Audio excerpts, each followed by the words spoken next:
Hello guys, स्वागत है आपका एचडीएस फाउंडेशन में। और हम पढ़ रहे हैं फिजिक्स क्लास 10th की। उसमें हमने रिफ्लेक्शन चैप्टर कंप्लीट किया था और हम बात कर रहे हैं अब human I and the colourful world की।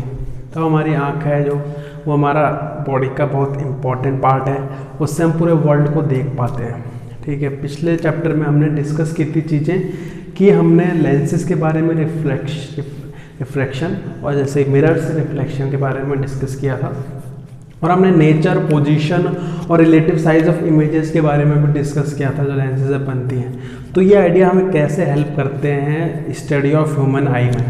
ह्यूमन आई की जो स्टडी है हमारी, जो हमारी आंखें हैं, उसकी स्टडी में कैसे हेल्प करते हैं। तो ह्यूमन आई जो है वो लाइट को यूज़ करती है पहली बात तो, और हम उसकी मदद से ऑब्जेक्ट्स को देख पाते हैं। ठीक है, पहले ही मैंने इंट्रोडक्शन में, रिफ्लेक्शन के इंट्रोडक्शन में बात की थी कि हम कैसे देख पाते हैं सब चीज़ों को। सब कुछ हम देख पा रहे हैं कि किसी लाइट सोर्स से लाइट आ रही है, ऑब्जेक्ट पे टकरा रही है, हमारे आँखों में जा रही है, लेंस से फिर रेटिना में जा रही है, इमेज बन रही है। ठीक है, तो ऐसे बहुत पॉइंटों की इमेज बनती है, पॉइंटों की इमेज बनती है, तो कंप्लीट एक क्या बनता है, ऑब्जेक्ट की इमेज बन जाती है हमारे रेटिना में। ठीक है, तो एक फंक्शन क्या होता है लेंस का ह्यूमन आई में। ठीक है, जो लेंसेज होते हैं ये स्पेक्टिकल्स पे यूज़ किए जाते हैं। ठीक है, डिफेक्ट को सही करने के लिए। आपको पता है, आप चश्मा पहनते होंगे, आप या आपके घर में कोई चश्मा पहनता होगा जो दूर का दिखाई नहीं देता, या आपके बड़े लोग घर में जो होंगे वो पास का नहीं दिखाई देता, उन्हें जो बुक पढ़ते वक्त वो कभी कभी चश्मा पहनते होंगे। तो डिफेक्ट्स जो आ जाते हैं विज़न में, हम उनके बारे में भी बात करेंगे इस चैप्टर में। तो हमने बात की थी पिछले चैप्टर में, क्या बात की थी कि कुछ प्रॉपर्टीज़ के बारे में बात की थी, लाइट की प्रॉपर्टीज़ के बारे में बात की थी, लाइट किस तरह से डिफ्लेक्ट होती है लेंसेज के द्वारा, मिरर्स के द्वारा। इस चैप्टर में हम बात करेंगे उन आइडियाज़ को हम यूज़ लेंगे किसके लिए, फिनोमिनाज देखने के लिए नेचर में। ठीक है, तो हम सब कुछ ऑप्टिकल फिनोमिना के बारे में डिस्कस करेंगे कि कौन कौन से कुछ ऑप्टिकल फिनोमिना होते हैं, और हम कुछ रेनबो फॉर्म चीज़ों के बारे में बात करेंगे, जैसे रेनबो फॉर्मेशन। ठीक है, किन किन चीज़ों के बारे में बात करेंगे, और कुछ रेनबो फॉर्मेशन कैसे रेनबो बनता है। 7 कलर का रेनबो आपने देखा होगा वीडियो, जो बारिश के बाद आपको दिखाई देता है। एक स्प्लिटिंग ऑफ वाइट लाइट, ठीक है, वो भी रेनबो फॉर्मेशन का ही सब पार्ट है, या फिर बोले rainbow formation splitting of white light का सब पार्ट है। तो स्प्लिटिंग ऑफ वाइट लाइट के बारे में बात करेंगे, और बात करेंगे blue colour of the sky. Blue colour क्यों होता है स्काई का। ठीक है, blue colour of the sky, कि स्काई हमेशा हमें ब्लू क्यों दिखाई देता है। ठीक है, इसके बारे में बात करेंगे। और आई के बारे में तो हम बात कर ही रहे हैं, हमारे आई के बारे में, इसके जो पार्ट्स हैं उसके बारे में बात करेंगे। तो भाई सबसे पहली बात तो ये है, human I most valuable and sensitive sense organ है हमारे, जो सेंस ऑर्गन है, कान, नाक, आँख, सबसे सेंसिटिव आँख है। हम आँख को बहुत बचा के रखना चाहते हैं अच्छी तरह से। ये हमको सब कुछ देखने में, पूरा वर्ल्ड देखने में हेल्प करता है। कान हमें सब कुछ सुनने में हेल्प करते हैं, लेकिन बोला जाता है कि आँख सबसे ज़रूरी पार्ट है, वाइटली हमें देखने को काम करती है। आँखें ना हो तो ज़िंदगी बहुत ज़्यादा अधूरी हो जाती है आँखों के बिना। ठीक है, तो कलर्स, हम आसपास के कलर्स देख पाते हैं, सब चीज़ देख पाते हैं। आँखें अगर हम बंद करते हैं, ठीक है, तो हम चीज़ों का आइडिया तो लगा पाते हैं, जैसे कि स्मेल से, आवाज़ से, ठीक है, और या फिर टच से लगा पाते हैं। ठीक है, लेकिन ये इम्पॉसिबल है आइडेंटिफाई करना कलर्स। लेकिन कलर आप आइडेंटिफाई नहीं कर सकते आंखें बंद करने के बाद, नहीं कर सकते ना। किसी ऑब्जेक्ट को आइडेंटिफाई कर सकते हो, लेकिन किसी कलर को आप आइडेंटिफाई क्या कर सकते हो। कलर की अगर बात करें कि ये ब्लू कलर है, तो इसको आप टच करके, स्मेल करके, ऐसे किसी तरीके से आइडेंटिफाई नहीं कर पाओगे। तो ये के सारे जो है, स्मेल, सुनना, टच करना, सब सेंस ऑर्गन है। ठीक है, तो आई जो है, ह्यूमन आई जो है, ये मोस्ट सिग्निफिकेंट पार्ट है हमारा। ठीक है, ये हमको देखने में मदद करता है, हमारा beautiful colourful world around us, इसको देखने में हेल्प करता है। तो ये होता क्या है बेसिकली, ये होता क्या है, ये human eye act as a camera. ये कैमरा की तरह काम करता है। बेसिकली इट कैप्चर्स, जैसे कैमरा कैप्चर करता है ना चीज़ों को, वैसे ही आई भी क्या करती है, कैप्चर करती है, हमारे आसपास होने वाली चीज़ों को कैप्चर करती है। ठीक है, तो इसका जो लेंस सिस्टम होता है वो एक इमेज बनाता है। इसका जो लेंस सिस्टम होता है लेंस सिस्टम वो इमेज बनाता है। कहाँ पे बनाता है? रेटिना पे बनाएगा। ये हमारी जो पर्दा होता है पर्दा पे बनाता है। कोई पिक्चर भी चलती है तो किसी पर्दे पे चलती है, वैसे ही हमारा जो लाइट आती है इसको आइरिस बोलते हैं, ठीक है। ये जो हमारा लेंस होता है फिर इससे रेटिना पे इमेज बनती है हमारी, ठीक है। तो ये लेंस सिस्टम एक इमेज बनाता है लाइट सेंसिटिव स्क्रीन, इसको बोला जाता है रेटिना को लाइट सेंसिटिव, मतलब लाइट को भी काफ़ी सेंस करती है अच्छी तरह से ये स्क्रीन, ठीक है। इमेज तो बनाती ही है, लाइट को बहुत अच्छी तरह से क्या करती है? सेंस करती है। तो इसको लाइट सेंसिटिव स्क्रीन भी बोला जाता है, ठीक है। लाइट एंटर करती है through a thin membrane called the cornea, ठीक है। अब आइरिस की तो बात हो गई, आइरिस से पहले एक और चीज कॉर्निया, ठीक है। कॉर्निया, इसके थ्रू लाइट क्या करती है? एंटर करती है। कॉर्निया के थ्रू लाइट एंटर करती है। ये क्या बनाता है? ये ट्रांसपेरेंट बल्ज बनाता है, transparent bulge on the outer side of the eye, ठीक है। क्या बनाता है? ये ट्रांसपेरेंट बल्ज बनाता है on the front surface of the eye ball. Eye ball के फ्रंट सरफेस पे, पहली बात मैं बात करूँ, ये आंखें हैं हमारी। आंखों को थोड़ा और क्लियर समझें तो ये पलकें हैं, ये इंसान की पलकें हैं, ये उसका सर है, ठीक है। अगर आइज भी इतनी बड़ी दिखा रहा हूँ, आइज इतनी बड़ी नहीं होती, आइज बहुत छोटे बाद में होती है, ठीक है। ऐसे गोल टाइप होती है आई मेरी, पूरा गोल टाइप, ठीक है।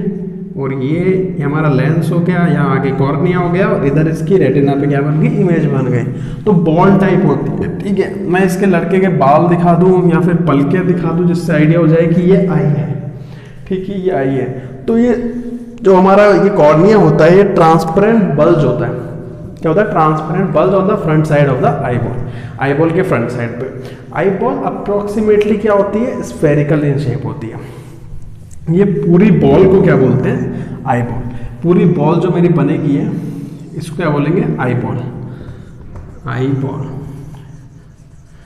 तो इस पूरी बॉल को जो अपनी आंख, ये जो पूरी बॉल है, कई बार आप मूवीज में देखते हो जो आंखें बाहर आ जाती है, पूरी बॉल की तरह बाहर आती है वो, ठीक है।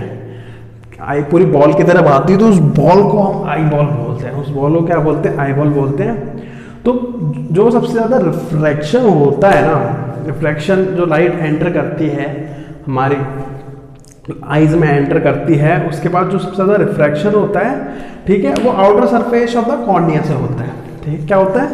Most of the refraction for the light raise किससे होता है? किसके थ्रू होता है? हमारा कॉर्निया के थ्रू होता है, ठीक है।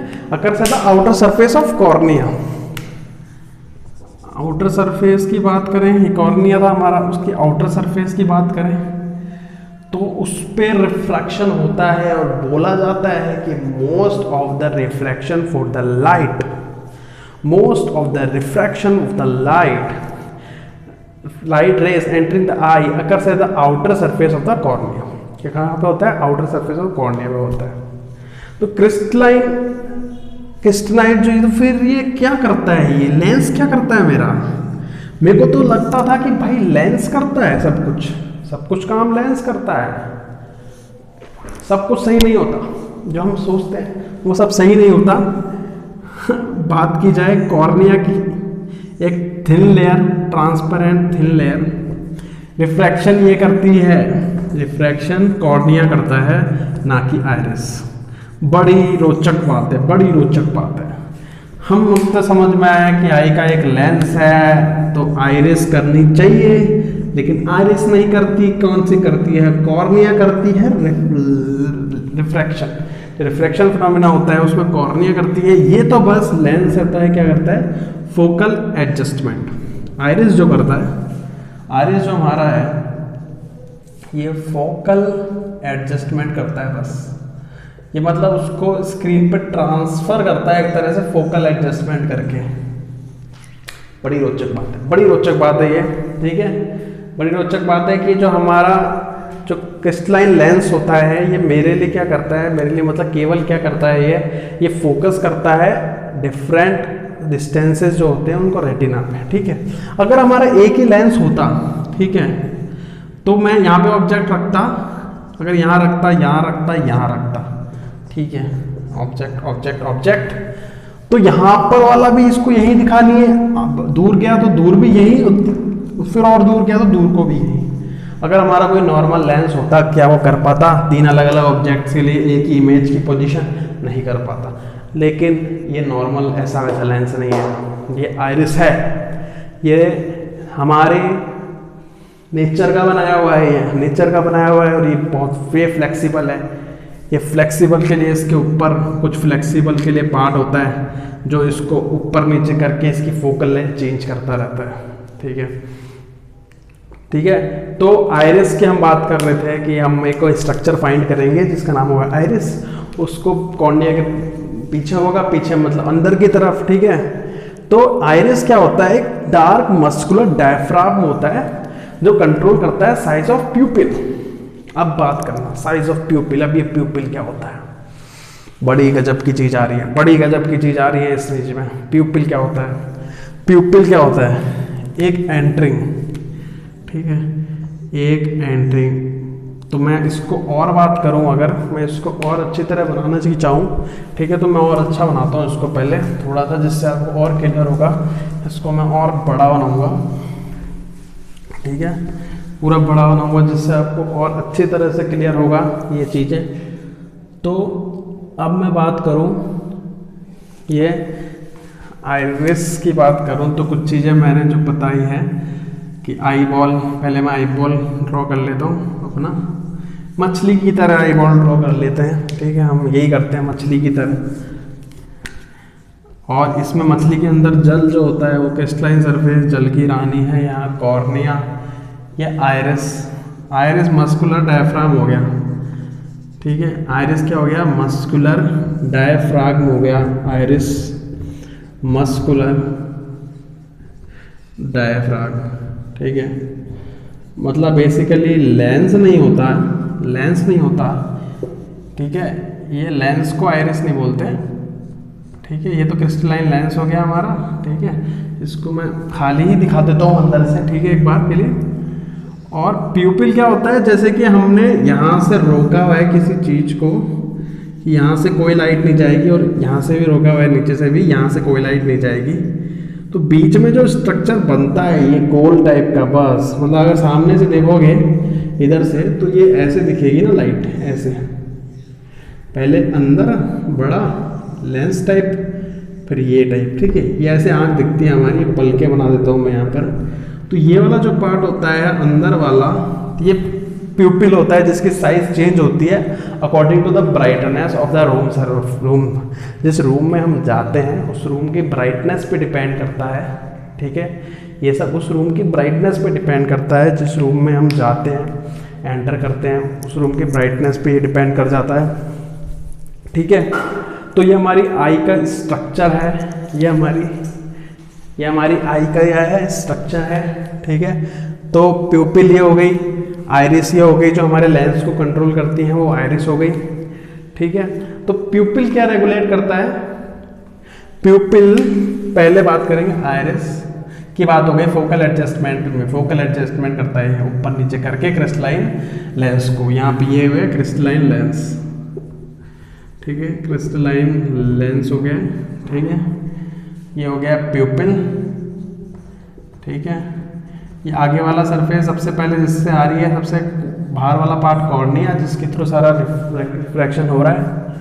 तो मैं और बात करूं cornea, light enters through cornea. ठीक है, मैं बस इतना लिखूंगा, लाइट एंटर्स फर्स्ट हेयर, सबसे पहले यहाँ एंटर करेगी कॉर्निया पे। सबसे आउटर सरफेस है एक तरह से हमारी आंखों के, अगर तुम देखोगे कि ऊपर की जो सरफेस है ट्रांसपेरेंट, वो कॉर्निया है। ठीक है, वो ट्रांसपेरेंट सरफेस वो कॉर्निया है। और हम बात करेंगे आइरिस की, बात हो गई प्यूपिल। ये क्या करता है? Limits the amount of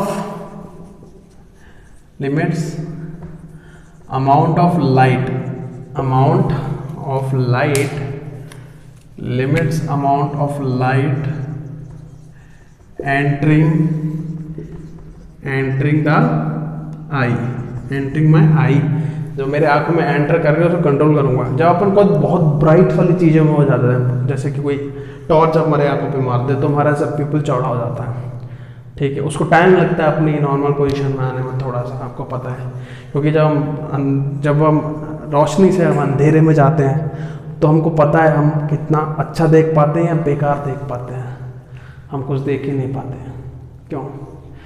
people चौड़ा नहीं होता, क्योंकि पीपल ज़्यादा ब्राइट होता है तो कंट्रोल करने के लिए, लाइट एंटर के लिए पीपल छोटा हो जाता है लाइट में, और कम लाइट में पीपल बड़ा हो जाता है। ठीक है, तो जैसे ही हम ज़्यादा लाइट से कम लाइट में जाते हैं तो हमको कुछ नहीं दिखाई देता, क्योंकि हमारा पीपल छोटा हो गया होता है। क्या होता है? छोटा हो गया होता है, इसलिए हमें कुछ नहीं दिखाई देता। ठीक है, रेटिना क्या है? एक डेलिकेट मेम्ब्रेन है। अब रेटिना तो पूरा बनाया नहीं, पूरा बना देते हैं। ठीक है, रेटिना एक स्क्रीन है, कुछ नहीं, घर में पर्दा है जो लगा देते हैं रेटिना, लेकिन ये छोटा मोटा नहीं है, लाइट सेंसिटिव पर्दा है, प्यारा, अच्छा, बहुत संवेदनशील ये रेटिना है हमारा। रेटिना फट जाता है, मतलब आंखें खराब हो जाती हैं, उस केस में यही होता है कि रेटिना फट जाता है। जब हमारा चश्मा लगाते हैं वो इसलिए लगाते हैं क्योंकि फोकल हमारा आइरिस में खराबी होती है। आइरिस ढंग से सारी चीज़ों को एडजस्ट नहीं कर पाता, हमारी जो मसल का डायफ्राम में ये एडजस्ट नहीं कर पाता प्रॉपर कि रेटिना पे एडजस्ट कर पाए, इसलिए जो इमेज होती है वो आगे या पीछे बनती है। ठीक है, आगे या पीछे बनती है, इसलिए हमारा क्या आता है? डिफेक्ट आता है, और लेंस उसको करेक्ट करने के लिए हमें चाहिए होते हैं। कनकेव या कन्वेक्स लेंस लगाते हैं हम उसको करेक्ट करने के लिए। तो भाई रेटिना हो गया, रेटिना के डेलिकेट मेम्ब्रेन। ठीक है, डेलिकेट मेम्ब्रेन है ना, तो ये डेलिकेट मेम्ब्रेन हो गया। पहली बात, डेलिकेट मतलब सेंसिटिव, लाइट भी सेंस कर लेता है हमारा रेटिना, तो लाइट भी सेंस कर लेता है। तो ये लाइट सेंसिटिव सेल्स होते हैं, इसमें बहुत सारे number of light sensitive sales होते हैं। इसमें लाइट सेंसिटिव क्या होते हैं? सेल्स होते हैं बहुत सारे, इसमें लाइट सेंसिटिव सेल्स होते हैं हमारी रेटिना में, जिसमें हमारी इमेज बनती है। ठीक है, तो ये एक्टिवेट कब हो जाते हैं? ये एक्टिवेट कब हो जाते हैं? ये क्या करते हैं? लाइट सेंसिटिव सेल्स एक्टिवेट होके इल्यूमिनेशन पर जब इन पर लाइट पड़ती है, और ये क्या करते हैं? इलेक्ट्रिक सिग्नल्स जनरेट करते हैं। ये दे जनरेट इलेक्ट्रिक सिग्नल्स। भाई साहब करंट देख रहे हो भाई, कितना ऐसा छोटा मोटा पर्दा नहीं है, ये करंट डेवलप करता है। हर जगह नर्व्स हैं, हमारे आंखों के अंदर हर जगह नर्व्स हैं। ये सिग्नल भेजेगा ब्रेन को। ठीक है, ये सिग्नल किसको भेजेगा? ब्रेन को, और ब्रेन उसको समझेगा कि भाई दिखाया वो क्या दिखाया मेरे को, एक्चुअली जो लाइट आई है उससे मेरा जो ऑब्जेक्ट है वो एक्चुअली में है क्या, वो मुझे ब्रेन बताएगा। ठीक है, तो ये सिग्नल भेजे जाएंगे, जो सिग्नल्स हैं इलेक्ट्रिक सिग्नल्स।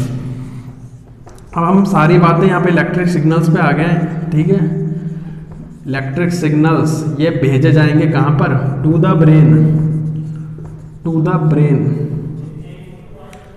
द ब्रेन हमारे भेजे जाएंगे इलेक्ट्रिक सिग्नल, और ब्रेन इनको रीड करेगा। ब्रेन हमारा सुपर कंप्यूटर है, कंप्यूटर में भेजोगे चीज़ें तो कंप्यूटर इसको क्या कर देगा?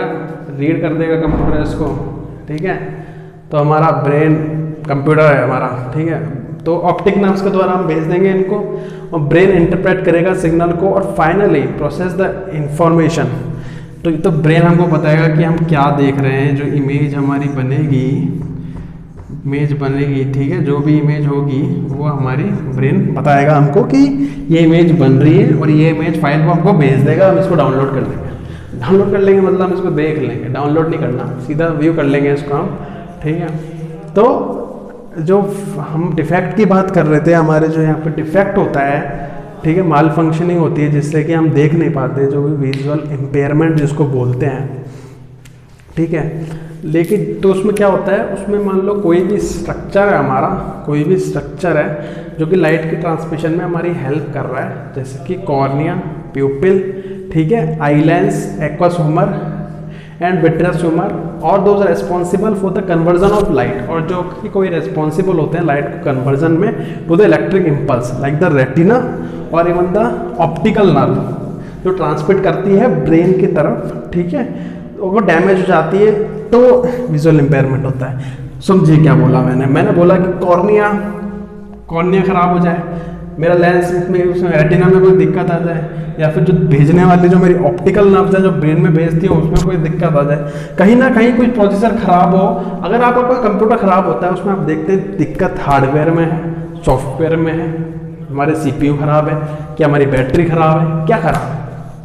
खराब कुछ भी हो सकता है, आपको एक एक करके चेक करना पड़ता है क्या खराब है, ठीक है। तो अगर विजुअल इम्पेयरमेंट होता है, ठीक है, तो आपको पता करना पड़ता है कि क्या एक्चुअली में क्या खराबी हो गई है, जिससे कि जो कंसर्न्ड पर्सन है उसको दिखाई नहीं दे रहा है, ठीक है।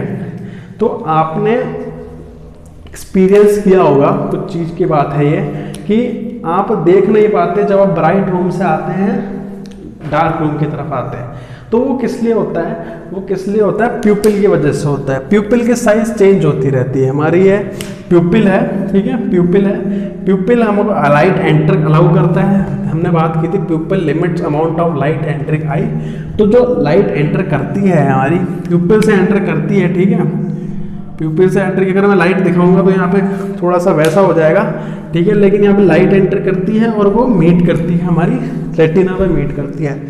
तो लाइट जो हमारा ये प्यूपिल है, तो इसकी वजह से होता है, क्योंकि ये छोटा हो जाता है ब्राइट लाइट में, हमको कम अमाउंट एंटर करने देता है, जो कि सही भी है। लेकिन डार्क रूम में जब आप जाते हैं तो दिक्कत हो जाती है कि हमको चीज़ें दिखाई नहीं देती जब तक कि वो फिर से अपनी नॉर्मल साइज में आ पाता है, ठीक है। कौन कॉन्ट्रैक्ट करता है प्यूपिल को? कौन कॉन्ट्रैक्ट करता है प्यूपिल को? अब देखो, प्यूपिल जो होता है, प्यूपिल ऑफ आई वेरिएबल अपर्चर है। वेरिएबल मतलब वो चेंज होता रहता है, ठीक है, चेंज होता रहता है। साइज किसकी वजह से वेरी करते हैं? आइरिस की वजह से हम साइज को वेरी करते हैं उसमें, ठीक है। आइरिस क्या होता है? मैंने बोला मस्कुलर डायफ्राम होता है, ठीक है। जब लाइट ज़्यादा ब्राइट होती है तो आइरिस क्या करता है? कॉन्ट्रैक्ट करता है। देखो, आइरिस लेंस में भी लगाता है एक तरह से, और प्यूपिल को भी यही संभालता है। प्यूपिल को भी क्या संभालता है? यही संभालता है, दोनों को यही संभालता है। आइरिस हमारा मस्कुलर पार्ट जो भी है उसको हम आइरिस बोल देते हैं, ठीक है। आइरिस हमारा मस्कुलर पार्ट है, तो कॉर्निया को भी यही संभालता है, तो हमारे क्रिस्टलाइन लेंस को भी यही संभालता है। तो इसको वेरी करता है, क्या करता है? कॉर्निया, हमारे कॉर्निया नहीं, जो हमारा प्यूपिल को वेरी करता है वो आइरिस क्या करता है? वेरी करता है, ठीक है। आइरिस क्या करता है? लाइट अलाउ कम करता है ब्राइट में, और जब डिम लाइट होती है तो एक्सपेंड करता है जिससे ज़्यादा लाइट आ पाए, ठीक है। तो प्यूपिल opens completely through the relaxation of iris. प्यूपिल अगर खुलता है, रिलैक्सेशन होता है आइरिस में तो खुल जाता है, और स्ट्रेच होता है थोड़ा बंद भी आइरिस ही करता है, तो आइरिस का भी काफ़ी यूज़ है। तो बात करते हैं अब इसके बाद पावर ऑफ अकोमोडेशन की बात करेंगे। किसकी बात करेंगे इसके बाद किस चीज़ की बात करेंगे? पावर ऑफ अकोमोडेशन की बात करेंगे। वो हम अगले चैप्टर में डिस्कस करेंगे। आप पावर ऑफ अकोमोडेशन की, पावर जो है हमारे लेंसेज की, आई लेंस की, ठीक है, वो फाइबरस चीज़ों से, जेली लाइक मटेरियल से बना हुआ है हमारा आई लेंस, ठीक है। उसका कर्वेचर मॉडिफाई हो सकता है सम एक्सटेंड सीलियरी मसल से, ठीक है। तो उसका जो कर्वेचर है वो सीलियरी मसल्स करती हैं, ठीक है। क्या करती है? Ciliary muscles, ciliary muscles. तो आइरिस किसका कर रही है? प्यूपिल का कंट्रोल। और ये एक मस्कुलर पार्ट सीलियर मसल किसका कर रही है? कंट्रोल किसका कर रही है? क्रिस्टलाइन लेंस का कंट्रोल क्या कर रही है? Ciliary muscles. सीलियरी मसल्स भी इंपॉर्टेंट पार्ट है। सीलियरी मसल्स के खराब होने से हमको लेंस लगाने की जरूरत पड़ती है, जो हम कन्वेक्स लगाते हैं, जरूरत पड़ती है। आज की क्लास में आप इतने पढ़ेंगे गाइस। Thank you guys.